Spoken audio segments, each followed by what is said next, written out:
They would tell you're really pretty, and I would think, yeah, I am. She was a model and a TV presenter. If anything happened to her face, it would be the end of everything. The end of her dream. In an instant, her life was changed forever. Danny Lynch had been following Kate on Facebook. He's a psychopath. Danny became more aggressive and started threatening Kate. He said he'd get me and my face, and now I was just worried about, like, him killing me. Allegedly hiring a hitman.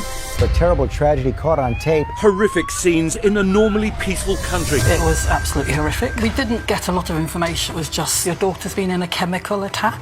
And in many ways, it's one of the most horrific ways to attack people. The damage is forever. I'll never be like the person I was born to be like. She could only communicate through writing. She wrote to kill me. Before this, life was great, and then this happens. What do you remember of that day? I lived opposite an internet cafe, so he was like, go across the road and read this email, and I promise you I'll never talk to you ever again. So for me, I was like, oh, finally I can get rid of this psycho. He was ringing me constantly and wouldn't leave me alone. He really was insistent that I should go read these messages, I should go outside.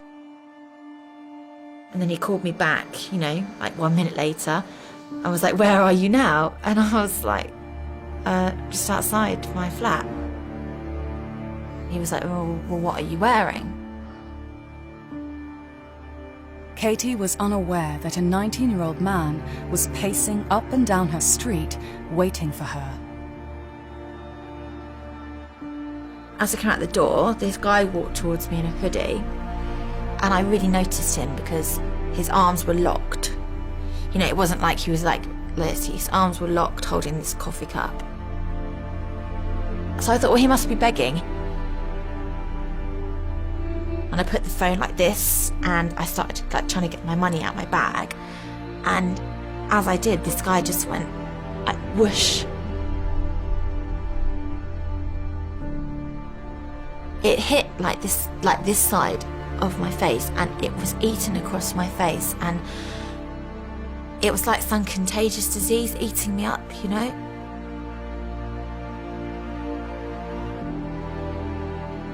And straight away, I knew it like that. I knew it was to do with him, and I knew he said he'd get me and my face and everything. I knew straight away. Katie ran into her local cafe for help. An ambulance was called, and she was rushed to hospital. Before the attack, Katie was living in London, working hard to make her dreams come true. I was a fun person, had lots of friends. She had just started seeing a new boyfriend.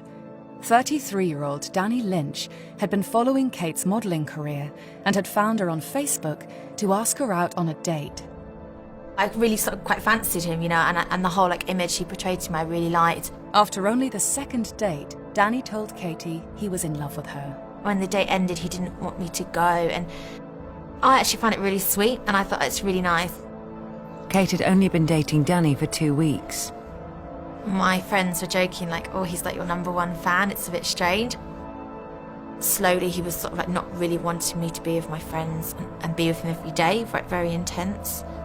He was ringing me constantly and wouldn't leave me alone. You know, he was really angry and swearing at me and shouting at me and, you know, who do I think I am, and I can't just do this and reject him. And he was saying, you know, you're not gonna just break up with me this easy, you can't just walk away from me. And he's like, okay, I've written you an email on Facebook and I just want you to read it. And I was like, well, we don't have any internet because we didn't pay the bill. And I lived opposite an internet cafe, so he was like, go across the road and read this email, and I promise you I'll never talk to you ever again. So for me, I was like, oh, finally I can get rid of this psycho. Then this guy comes towards me with a hood up and like a coffee cup. So I was like, oh, this poor guy is like begging. So I turned that way to get the money out.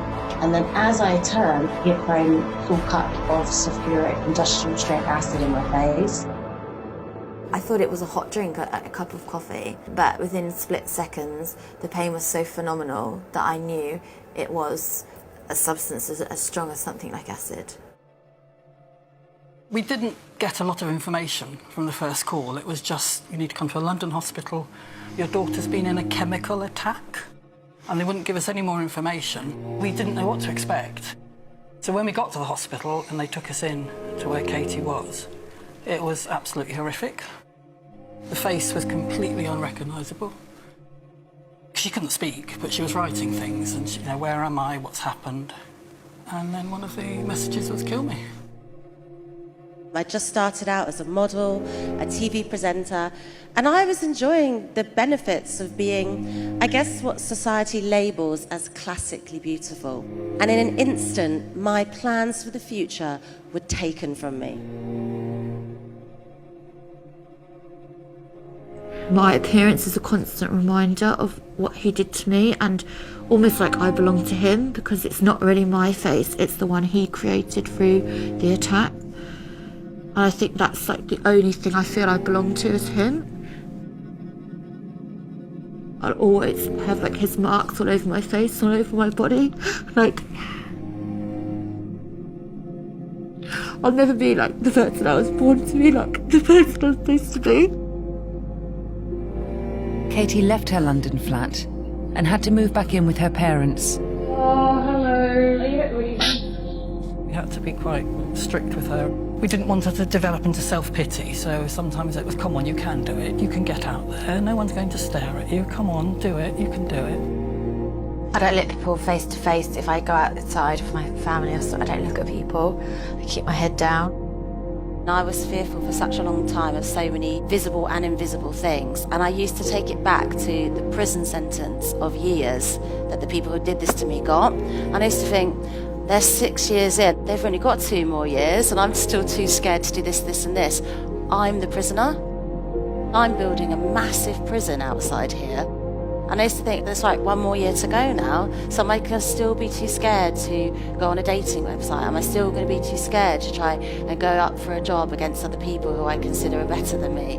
What is the point? I'd live in this whole thing of my own fear, built by myself, and I've got to get out there, I've got to do these things, because they're going to beat me otherwise.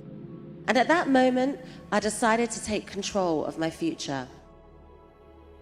Despite her injuries, Katie went back to pursuing her dreams of working in television. Letting go of what is and stepping forward and living in what is really happening, because sometimes we hold on to what we thought should have happened, but we have to live in what is truly happening, and I think that becomes quite liberating. My life-changing trauma was nearly 11 years ago now, and I couldn't talk or feel like this in the first 7 or 8 years. But at present day, I can say one thing was taken out of my hands in a few seconds, and one decision was made for me. But everything afterwards, I was in the driving seat. One of the newest members of the Loose Women team. Lovely to have you on board. Katy Пайпер. I've just finished filming a show on Channel 4 called Secret Millions. I've married, my life's moved on, I'm a mum to 2 children. I have a different name. Yeah. What happened to me was a very small snapshot. I think of a life like a movie, and that was a very small scene in that movie, and it doesn't define me at all. It's very much my past, and the past doesn't really exist anymore. I've done so many more things, and I'm so many more different things to different people now than just, someone that got burnt. You have to appreciate the dark times, because it's the only time you can look up and see the stars. I almost needed that urgency to say, you need to go out there and try 20 times and see if you get one breakthrough in those 20 times, and then you will break that fear, and I did, and I hand on my heart, honestly don't live in fear now. I really don't. I don't feel disabled, I feel enabled, I feel capable, I feel ready, but I also feel realistic that, just one bad thing doesn't happen to us and the rest is, a bed of roses. But that's okay, because I'll know how to navigate through that. I know myself more than ever, even though I can't see myself like I used to.